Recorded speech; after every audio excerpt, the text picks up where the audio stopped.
Here's my honest Sony WH-1000XM6 versus Bose QuietComfort Ultra comparison review, and which is better in 2025. Hey there, if you're new to recording now, we're on a mission to create the most comprehensive database of honest, unbiased headphone and wireless earbud reviews, head-to-head comparisons, and overall rankings to help you make a more informed purchase. One thing that sets us apart is that we buy every single pair of headphones reviewed here on YouTube and on the website. We're unsponsored and don't receive free copies for review in order to keep these thoughts and opinions as objective as possible. And another thing that I do, which is fairly unique, is I create free custom EQ settings for all of these headphones in order to get the most sound quality out of them. In order to find those, you can Google Recording Now, visit the first link, recordingnow.com, use the chat bot in the bottom right, and just simply type in the model, and which should direct you to the latest EQ settings.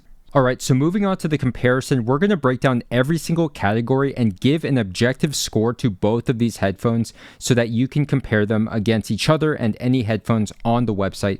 So starting first with the category of comfort. On my scale, the Sony XM6 weighed 1.6 grams lighter than the Bose QC Ultra. So both of these headphones are two of the lightest headphones in the wireless over-ear active noise canceling class, but I find the older Bose QC Ultra to be the more comfortable headphone than the newer Sony XM6. So let's start by talking about the ear pad and headband cushions, which is a higher grain, higher quality leather that is simply more plush and comfortable and just feels more supportive overall. In addition to that, the QC Ultra has bigger ear cup space, so my ears are actually not really touching any part of the interior, and they just feel more free inside the ear cup. Now, moving on to the XM6. So the first thing I noticed about the XM6 is there's a lot of clamping force from the factory, but in about the 1 or 2 weeks that I've been wearing them and using them, they've loosened up a little bit, and I do believe these will loosen up like the XM5 over time. That said, if you take a look at just the material and the plushness of the ear cup cushions, and also if you look at just the lack of padding here on the top headband, I do think that the top headband design overall has been improved from the older XM5, which we do have right here for comparison. The older XM5 created this pinpoint top of head pressure due to being so concentrated, whereas the XM6 is now wider and has more of a squarish design which distributes the weight more evenly. Now, one of my gripes with the XM5 that's still here today is there's very shallow ear cup space, so my ears are clearly pressing against the fabric inside of here. But overall, I still actually find the XM6 to be fairly comfortable due to being so lightweight. For the category of comfort, I give the Bose QuietComfort Ultra a perfect 5 out of 5, and I'm actually going to give a fairly generous 4.5 out of 5 to the XM6 on account of that the clamping force should loosen up over time. So I'm factoring that into the score. Once these loosen up, the headband has been improved and they are so lightweight that these are simply one of the more comfortable headphones in this class. Alright, moving on to the second category of features, build quality, battery life, and noise canceling performance. So we start off here with the two hardshell cases. The XM6 has improved greatly upon the XM5 being much more compact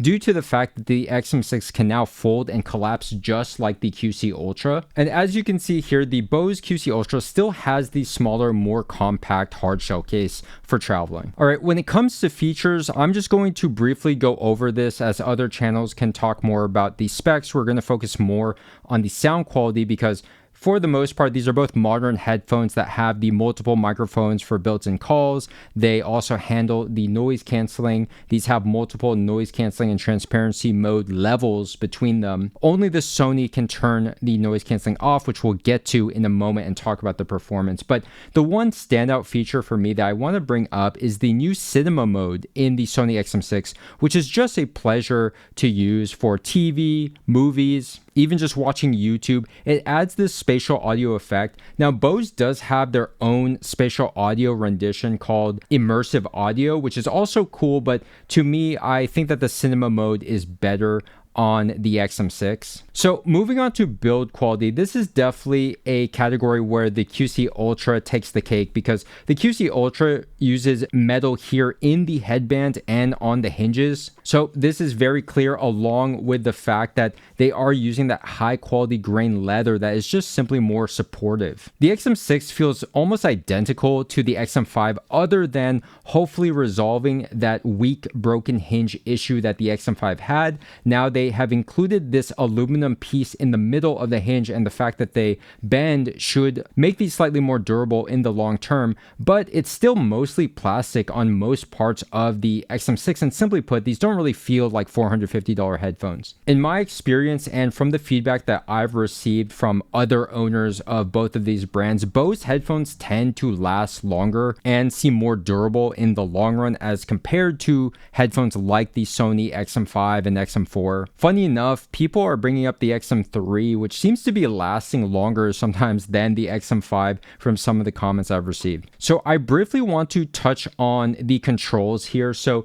for both of these headphones, they actually do utilize some kind of touch feature, which I'm simply not a fan of for these headphones. The Bose QC Ultra, really what I don't like about this is this touch sensor for the volume control, which just never really works because it moves up multiple steps up and down with one swipe. So for me, this is unusable, and I simply just have to use my smartphone to control them. Now the XM6 uses the touch control here on the ear pad exterior, and it actually is not that bad as far as the responsiveness. So it's a little better than the XM5, and I don't mind it, but still I prefer to just use my smartphone, which is just more confidence inspiring than using any kind of touch control. I briefly do want to touch on the look. So personally, the XM5, the XM6, I'm not really a fan of this blocky ear cup look, but I do think the XM6 in some ways looks a little more proportionate and a little sleeker. The XM5, probably due to just rounding out and streamlining some of this design on the ear cup. I wouldn't say that the QC Ultra is particularly a fashion statement or super stylish. It's a little bit understated, but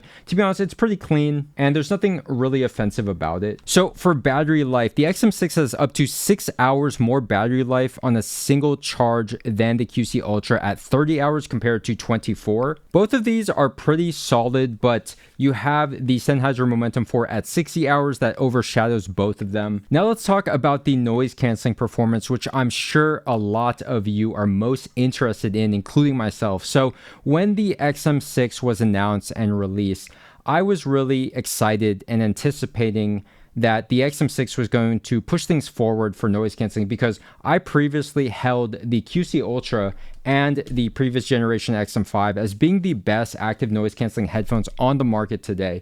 Now, to my surprise, I think that the improvement of the Sony XM6 is more marginal and incremental as opposed to some significant leap. If I had to put a number, I would say maybe 10% better than the XM5 and QC Ultra, but there are some advantages I want to bring up that I probably don't think that most other reviewers are bringing up or have brought up yet based on some of the comments I've received. So there are quirks to noise canceling on these headphones, and it's something that you would only know if you were to own them for a longer period of time and if you were to really test them in multiple environments. Now, the quirk of the QC Ultra, unfortunately, is that if you're going to be moving, if you're going to be walking around, there seems to be some kind of bumping noise or some kind of adjustment that seems to be happening inside of the ear cup due to that noise canceling. And because the noise canceling cannot be turned off inside the app, so hopefully in the future, maybe a firmware update, an app update can allow this, just like the Momentum 4, which originally was not able to turn off, now you can. With the XM6, you are able to not only turn off the noise canceling, but even with noise canceling on, I'm not noticing anything affecting the active noise canceling, adapting, something like the XM5, where it actually had this adaptive feature which would cause it to fluctuate. I'm actually getting just a more solid, consistent, steady noise cancellation on the XM6, combined with the fact that I'm not really hearing as much of that low volume hiss as the QC Ultra. I find that the XM6 is simply a less intrusive noise canceling, which is a huge plus if you're going to be active, moving around, walking, or working out with one of these headphones. Now, for me, I actually do use the Bose QC Ultra for working out, and I don't really notice that quirk as much, but I have done some research. I have received some comments about people complaining about it, so I need to bring it up, and I do think that the safer option here is the XM6. That said, when it comes to just the pure effectiveness of the noise canceling, I do think that these are pretty close. Like I said, maybe 10% more effective on the XM6, but the QC Ultra is more than enough to handle most of your environments, including flights. And one more improvement of the XM6 is a much better transparency mode as compared to the previous XM5 and the XM4, which was rather muffled. It's now on par, if not slightly better than the QC Ultra's transparency mode. So for this category of features, battery life, build quality, noise canceling performance, I'm giving both of these headphones a 5 out of 5 because they have the best noise canceling you can get today. All right, so let's move on to sound quality, which is probably the most important or second most important category aside from noise canceling. Now, let's talk about the stock sound first before we jump into EQ. So out of the box, I much prefer the stock sound of the newer Sony XM6 over the QC Ultra. If you've watched or read my other reviews regarding the Ultra, you know that I'm underwhelmed by the stock sound of the Ultra. It's too bass heavy to the point where it's completely drowning out the mids and the treble. So it's just imbalanced and ends up sounding muddy and bloated and honestly just out of whack. Whereas the Sony XM6 has a much more pleasing stock sound profile that's simply just not offending. I have noted that there is some sibilance and harshness in that stock treble, but it's fairly balanced out by a prominent bass response, and it has mids, which creates a slightly warmer, darker sound signature that comes off sounding pretty smooth. Now, as some of you may know, I spend time to dial in custom EQ settings using my background as a music producer and audio engineer to get the most sound quality potential out of these headphones. And luckily for these headphones, the EQ does make a significant difference, more so in the QC Ultra, which is really lacking due to its stock sound profile. And the cool thing with the Sony, they now have the 10-band EQ as opposed to just the 5-band of the XM5 and the XM4. So again, if you want to access the latest EQ settings, and depending on the headphone, I do have multiple EQ settings. I'm only on my first EQ setting called V1 for the XM6, but I'm working on other genres. The first one's just for hip hop and pop primarily. If you want to access those EQ settings, Google Recording Now, use the chatbot bottom right, and simply type in XM6 EQ or Bose QC Ultra EQ, and that will direct you to the latest settings, which are changing somewhat often. So that's why you need to go check them out on the website to see what is up to date. All right, let's compare the sound quality after EQ. So like I said, the QC Ultra receives the biggest boost here. That overpowering bass from the stock sound profile was hiding really beautifully detailed mids. So immediately to me, the Bose QC Ultra is the more open sounding headphone, the more airy headphone when it comes to the treble, and it has a fuller mid-range that I find to be fairly beautifully detailed. Now, the XM6, what strikes me immediately is this has a fuller sound across the entire frequency response, starting with the bass. The bass is really the strength of the XM6. It's powerful, it has a lot of slam, it has a lot of bass quantity, and it reaches deep into those sub-bass frequencies while all at the same time being relatively controlled. And after EQ, I am able to clean that bass up and make it even more focused than stock. Bass clearly outclasses the Bose QC Ultra, which does actually have a decent sub-bass, but it's more of a cleaner representation that isn't going to have as much slam, and it's not going to move as much air and have as much impact. So when it comes to being a fun, consumer-friendly, or casual listener headphone, I think the XM6 really beats out the QC Ultra, which to me, once you EQ the QC Ultra, it has some really open, airy, beautiful detail in the treble that has less harshness and sibilance than the XM6, both with or without EQ. The XM6 struggles with that sibilance in the treble. I find the QC Ultra to be the better headphone if I were to do critical listening. And I just enjoy it having that that wider soundstage with better stereo separation, better separation layering and spacing overall. But again, this is a headphone that is focused mostly on the mids and trebles, so it's able to shine in those areas while having a slightly less impressive bass. Although to me, I like the clean audible bass of the QC Ultra. It simply is just not as much information or as dynamic and fun as the XM6. So with that being said, I still find both of these headphones to clearly be in the tier below the Focal Batiste when it comes to sound quality, probably also below the Bang & Olufsen H95 as well. So they're really in that mid-range tier of under $600 headphones, but they're near the top. The one headphone I want to bring up that is very competitive in this sub $600 range is the newer Bowers & Wilkins PX7S3, which I'll be discussing in other videos. So overall for sound quality, I give the slight nod to the XM6. I'm giving it a 9.0 out of 10 after EQ, and the Bose QuietComfort Ultra an 8.9 out of 10 after EQ. Now let's move on to value. So at the time of this writing and making this video, both of these headphones are actually within about $1 of each other, or maybe the same price if we're looking at full retail of $449 USD. Now this is kind of interesting because prior to the XM6 being released, I remember that the QC Ultra was $429 full price and was down to as low as $349 on sale. Regardless, right now, both of these headphones are around $449 on Amazon. So for all intents and purposes, these are the same price. Now, let's be honest, these are expensive headphones, but there are more expensive headphones like the $549 Apple AirPods Max, the Bowers & Wilkins PX8, the Focal Batiste, which are around that $600 to $700 price range, although the PX8's down to about $500 these days. And again, that H95 at $999, maybe down to $700 on sale. And of course, you have headphones that are much cheaper, like the Sennheiser Momentum 4, which you can find under $300, an incredible value for being competitive with both of these headphones. I think in the grand scheme of things, we have to consider that these two headphones are some of the best all-arounders if we're talking about the comfort, the noise-canceling performance,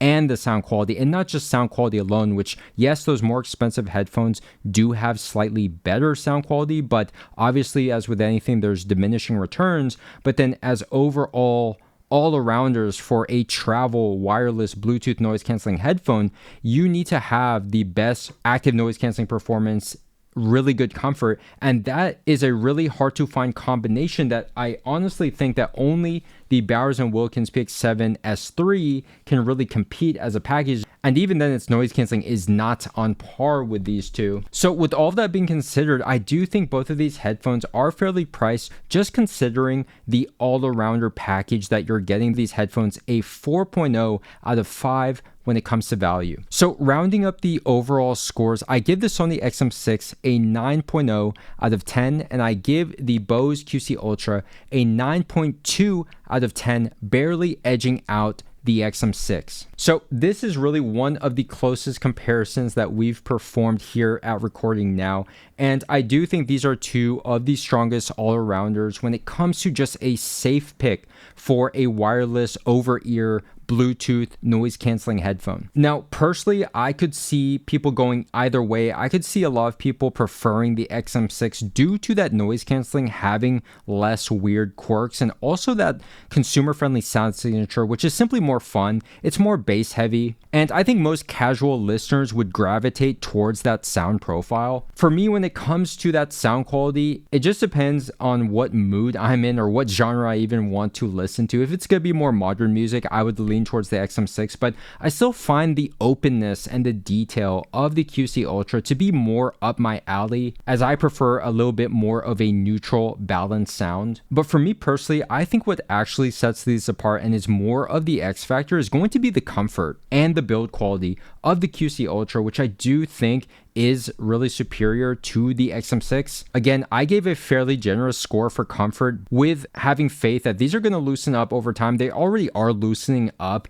in the 1 to 2 weeks that I've owned them, but I do think they will loosen up nicely over time and they'll still be super lightweight. But I walk away from this comparison just being impressed by the QC Ultra for being an older product now, but still being solid and just not really having many weaknesses aside from that little quirk with the active noise canceling, which again, I still use these for working out and I personally don't have an issue. But perhaps in the future, Bose can add an update to maybe remove or turn off the active noise canceling that can hopefully fix that issue. But let me know what you think in the comments. If you found this video informative and useful, hit the thumbs up button and leave a comment below if you have any questions at all about either of these headphones or any of the headphones on the website. I love helping people out. If you want to support Recording Now's mission to keep things 100% independent, we are entirely funded by you, the viewers and the supporters, through watching our videos and using our affiliate links, which will be in the video description and in the pinned comment below. We actually have links to where you can save $50 to $100 or more by shopping for these headphones in renewed or used condition, which is another way to save money. Make sure to subscribe, hit the notification bell because we have a ton more headphone content on the way very soon. I'm going to link a recommended video and a playlist so you can watch more of our reviews right here so you can watch them next.